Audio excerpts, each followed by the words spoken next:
नमस्कार दोस्तों, आप लोग का स्वागत है हमारे YouTube के एक और नए चैनल भक्ति आराधना में। दोस्तों, आज मैं आप लोग को मकर संक्रांति की कथा एवं संपूर्ण पूजा विधि एवं नियम के बारे में बतलाने जा रहा हूं। यदि हमारी वीडियो आप लोग को अच्छी लगेगी तो वीडियो को लाइक कर चैनल को सब्सक्राइब कीजिएगा। दोस्तों, आइए मकर संक्रांति की कथा एवं संपूर्ण पूजा विधि एवं नियम जानते हैं।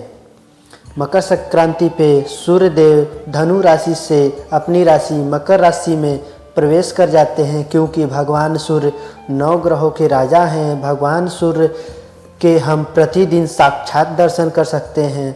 भगवान सूर्य महर्षि कश्यप के पुत्र और अदिति के गर्भ से उत्पन्न हुए थे।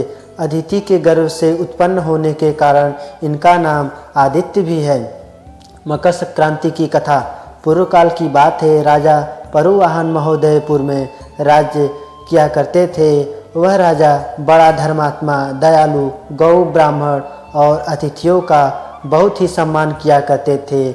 उसके राज्य में हरिदास नाम का एक महान विद्वान श्रेष्ठ ब्राह्मण था। उनकी पत्नी भी बहुत सुशील और धर्मवती थी, जिसका नाम गुणवती था। हरिदास विष्णु सेवक बड़ी तपस्वी था। तदनुसार उसकी पत्नी भी विष्णु भगवान की भगत और प्रतिव्रता थी। उसने प्रायः सभी प्रसिद्ध देवी देवताओं के व्रत किए, परंतु धर्मराज की यानी धर्मराय नाम से पूजा कभी नहीं की। वह गणेश की, चंद्रमा की, हरतालिका आदि देवी देवताओं की, राम जन्म, जन्माष्टमी, शिवरात्रि और शिव की सभी व्रत किया करती थी। बड़ी श्रद्धा से एकादशी का व्रत करती हुई यथाशक्ति दान भी करती रहती थी और अतिथि सेवा से कभी भी विमुख नहीं रहती थी। इस प्रकार धर्मपरायण यह मृत्यु को प्राप्त हुई। इसलिए धर्म आचरण की प्रभाव से यमदूत उसे आदरपूर्वक धर्मराज की लोक ले गए। दक्षिण दिशा में पृथ्वी के कुछ ऊपर अंतरिक्ष में धर्मराज का बड़ा भारी नगर है, जो कि पापी लोगों को भयदायक है। धर्मराज का पुर एक महान योजन का है। वह चौकोर है तथा उसके 4 द्वार है। वह नाना प्रकार के रत्नों से शोभायमान।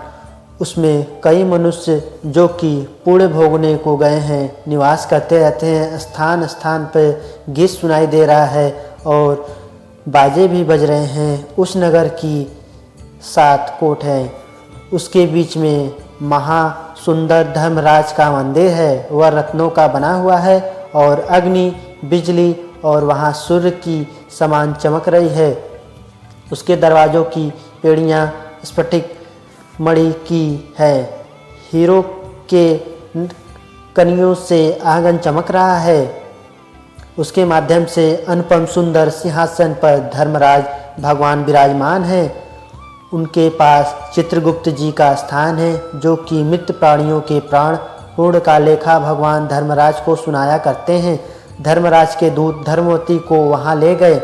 उनको देखकर वह भयभीत होकर कंपनी लगे और नीचे मुंह किए वे खड़ी हो गई। चित्रगुप्त जी के उसके पूर्व जन्म में किए हुए पाप पुण्य का लेखा जोखा पढ़कर सुनाया। धर्मराज जी उस गुणवती की हरिहर आदि सभी देवी देवताओं अपने पति में भक्ति को देखकर प्रसन्न हुए, लेकिन कुछ उदासी भी है उनके मुखमंडल पर झलकती हुई दिखाई देती है। धर्मराज जी को गुणवती से निवेदन किया कि हे प्रभु, मेरी समझ में मैंने कोई पाप नहीं किया, फिर भी आप उदास क्यों हैं? कृपया करके इसका कारण बताएं। धर्मराज जी ने कहा कि हे देवी, तुमने व्रत आदि सभी देवों को निर्वृत्त किया, लेकिन मेरे नाम से तुमने कोई भी दान पुण्य नहीं किया। यह सुनकर गुणवती ने कहा कि हे भगवान, मेरा अपराध क्षमा करें।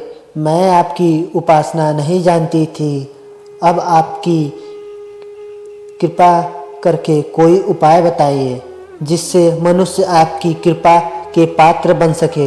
यदि मैं आपके भक्ति मार्ग को आपके मुख से श्रवण कर वापस मृत्यु लोक में जा सकूं तो आपको संतुष्ट करने का उपाय करूंगी। धर्मराज ने कहा, सूर्य भगवान के उत्तरायण में जाते ही जो महापूर्ण मकर संक्रांति आती है, उस दिन से मेरी पूजा शुरू करनी चाहिए। इस प्रकार साल भर मेरी कथा सुने और पूजा करें, इसमें कभी नागा नहीं करें। आपातकाल आने पर भी मेरे धर्म के इन 10 अंगों का पालन करते हुए धृति, यदा, लाभ, संतोष, क्षमा, यम, नियम द्वारा मन को वश में करना, किसी की वास्तु को नहीं चुराना, मन में पर स्त्रियों या पुरुषों से बचना यानी मन की शुद्धि, शारीरिक शुद्धि, इंद्रियों के वश में न रहना, बूढ़ी की पवित्रता यानी मन में बुरे विचार न आने देना, शास्त्र विद्या, स्वास्थ्य यानी पूजा, पथ, कथा श्रवण या व्रत रखना और तदनुसार दान पुण्य करना, सत्य बोलना, सत्यता का ही व्यवहार करना, क्रोध न करना, ये 10 धर्म के लक्षण हैं। मेरी इस कथा को नियम से सदा सुनते रहना और पथ पढ़ते रहना, यथाशक्ति दान परोपकार करते रहना। जब साल भर भी मकर संक्रांति आए तब उपादान कर दें। सोने की यदि असमर्थ हो तो चांदी की मूर्ति बनवाएं और विद्वान ब्राह्मण के द्वारा पूजन, हवन आदि करें। मूर्ति की प्राण प्रतिष्ठा कर पंचामृत से स्नान करें और 14 उपचार से इसकी पूजा करें। मेरे साथ में चित्रगुप्त जी की भी पूजा करें। सफ़ेद और काला तिल के लड्डू से भोग लगावे। हमारी पूर्ण दृष्टि के लिए ब्राह्मण को भी जिमावे। बांस की छावड़ी में स्वपान से धन और अनाज जो मुक्त तुल्यमानी है भरकर गुरु या ब्राह्मण को भेंट करें। स्वर्ग में जाने के लिए सोने या चांदी की सीधी भी दान करें। सुंदर बनी हुई स्याह पे भी दान करें जिस पे मुलायम गद्दा, तकिया और रजाई हो। इसके सिवाय कंबल, पादुकाएं, बांस की लकड़ी की लोटा, डोर, 5 वस्त्र भी दान दे। गौदान की असमर्थ हो तो श्वेत या लाल गाय मेरे लिए और काली गाय चित्रगुप्त के लिए दान की जाए। ये दान की वस्तुएं सिर्फ साधारण के लिए है।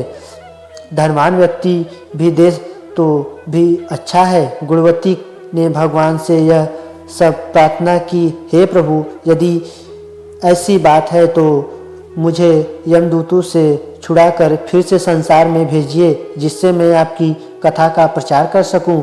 जो ही व्रत उसकी प्रार्थना का भगवान धर्मराज ने स्वीकृति दी, वैसे ही गुणवती की शरीर में प्राण पड़ गए। फिर उसके पुत्र आदि कहने लगे कि बड़ी प्रसन्नता है कि हमारी माताजी मरकर भी जिंदा हो गई। इसके अनंतर गुणवती ने अपने पति और पुत्र को सब बातें बताईं जी धर्मराज ने मनुष्यों के कल्याण के लिए कही थी। खुद ने भी यह व्रत शुरू किया और फिर मकर संक्रांति से ही उसके प्रति धर्मराज की पूजा और यह कथा आरंभ कर दी। स्वर्ग में जाने के लिए दान पुण्य आदि कर्म भी शुरू किया। इस प्रकार वह गुणवती साल भर धर्म कथा सुनकर धर्म के 10 अंगों का पालन कर मृत्यु के उपरांत वह जब स्वर्ग में पहुंची तो देवताओं ने उसका आदर किया और सदा स्वर्गीय भोगों का भोगती रही।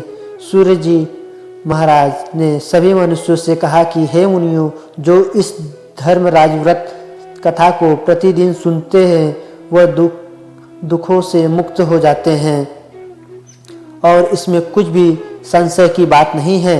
मृत्यु काल में यमदूत जो ले जाने आते हैं वो उसको आदर से ले जाते हैं और धर्मराज जी भी उसके सुखी रहते हैं। यदि उस मनुष्य के कुछ पाप बाकी हैं तो शीघ्र ही पाप नाशक उपाय बताकर शीघ्र ही पाप मुक्ति में सहायक बन जाते हैं। गरुड़ पुराण में भी लिखा है कि पापी लोग को यमदूत महाकष्ट पहुंचाते हुए धर्मराज कथा करने वाले को यम लोग मार्ग में भी कष्ट नहीं पहुंचाते हैं। तो दोस्तों, ये कहानी अब यहीं समाप्त होती है। तब तक के लिए प्रेम से बोलते हैं राधे राधे।